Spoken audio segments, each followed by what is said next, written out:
नमस्कार, मैं हूं राजेंद्र धमीजा। अब मैं आपको केतु महादशा के फल के बारे में जानकारी दूंगा। इस महादशा की कुल अवधि 7 वर्ष होती है। इसमें केतु से आरंभ करके बुध तक सभी 9 ग्रहों की अंतर्दशाएं बारी बारी चलती हैं। केतु की दशा के बारे में एक महत्वपूर्ण बात यह जान लें कि केतु ग्रह अस्थिरता देने वाला ग्रह है। इसकी दशा में जो कुछ भी मिलता है सब कुछ अचानक मिलता है। जो हानि होती है, चोट लगती है या दुर्घटना घटती है, वह भी अचानक ही होती है। पहले से आपको अंदाजा भी नहीं होता कि ऐसा भी हो सकता है।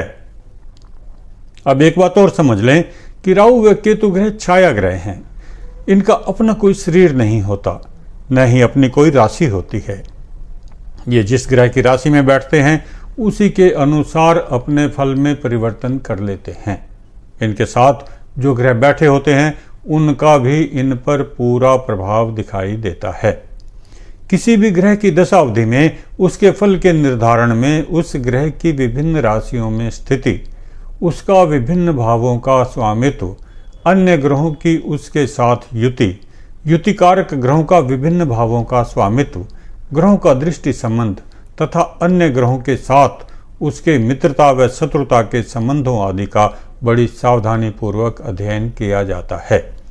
उसी महादशा तथा अंतर्दशा में कभी जातक को शुभ फल प्राप्त होते हैं तथा कभी अशुभ फल। इस कारण ग्रहों की अंतर्दशा व प्रत्यंतरदशा के साथ साथ ग्रहों के गोचर की स्थिति की गणना भी आवश्यक होती है।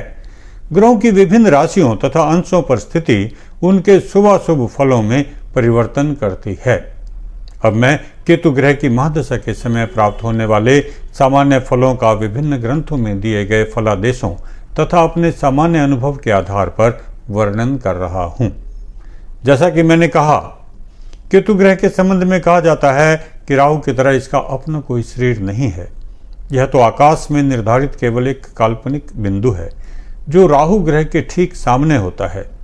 अंतर केवल इतना है कि अपने स्वभाव तथा कर्मों के आधार पर राहु को शनिवत कहा गया है तथा केतु को कुजवत यानी मंगल की तरह कहा गया है। केतु के अधिकांश गुण मंगल ग्रह के गुणों के अनुरूप ही हैं।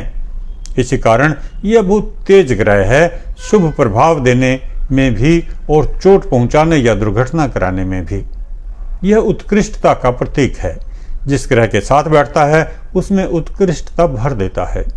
अगर साथ वाला ग्रह स्वग्रही है तो इसका प्रभाव स्पष्ट देखने को मिलता है।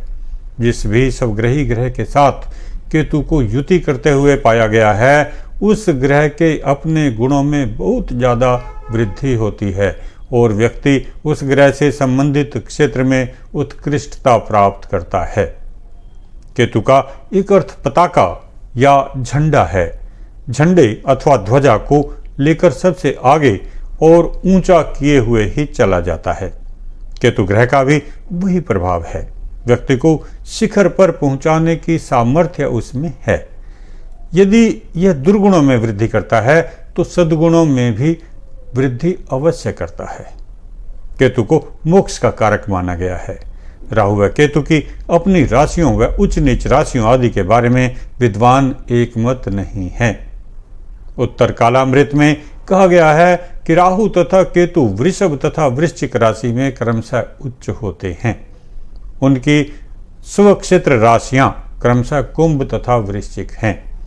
उनकी मूल त्रिकोण राशियां मिथुन तथा कन्या हैं।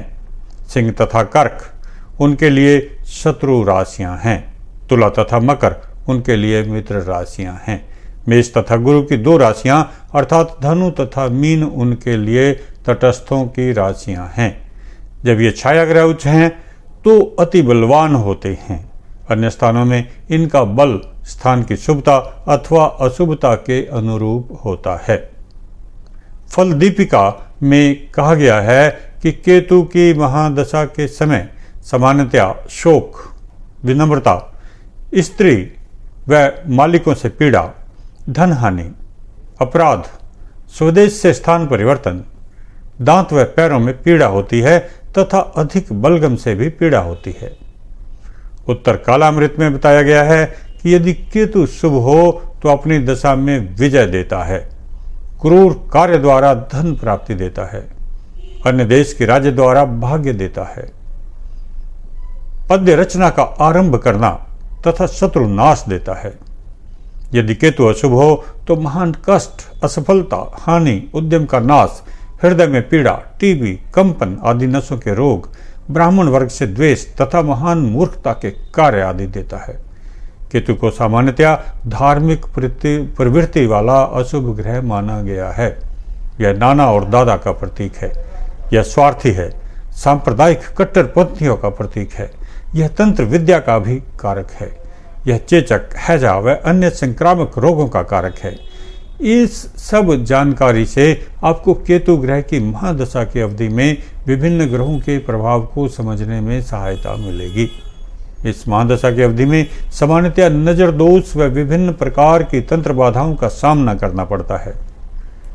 जैसा कि मैंने पहले कहा है, इस महादशा की अवधि 7 वर्ष होती है। इसमें सभी 9 ग्रहों की अंतर्दशाएं चलती हैं। इन अंतर्दशाओं के बारे में मैं आपको अलग अलग विवरण दूंगा। सबसे पहले केतु ग्रह की महादशा में केतु ग्रह की अंतर्दशा के समय मिलने वाले परिणामों की जानकारी दूंगा। महादशा के परिणामों के बारे में बस इतना ही। यदि आपको अशुभ परिणाम अधिक मिल रहे हैं तो आप अपनी जन्मपत्री चेक करें और यदि कोई दुविधा रहे तो मेरे कार्यालय में संपर्क करें ताकि आपको सही और पूरी जानकारी मिल सके। यदि आपको कोई उपाय करने की जरूरत होगी तो भी आपको पूरा मार्गदर्शन मिलेगा।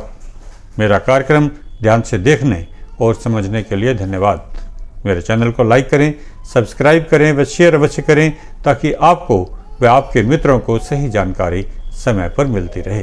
बहुत बहुत धन्यवाद।